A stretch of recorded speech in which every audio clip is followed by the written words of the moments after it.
കാരാളിമുക്കിൽ 5 കടകളിൽ മോഷണം. 3 ലക്ഷം രൂപയോളം കവർന്നു. മോഷ്ടാവിന്റെ CCTV ദൃശ്യങ്ങൾ.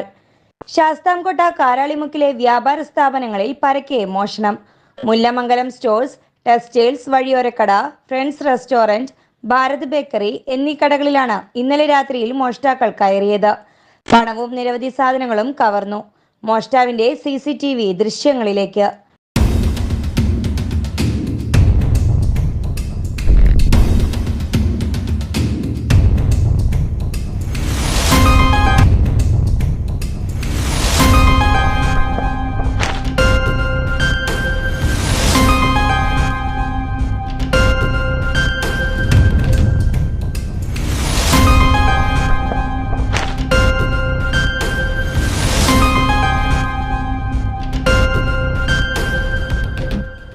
മോഷണത്തിനിടെ ഗ്ലാസ് ഡോർ പൊട്ടിച്ച മോഷ്ടാവിന് പരിക്കേറ്റതായി CCTV ദൃശ്യങ്ങളിൽ വ്യക്തമാണ്.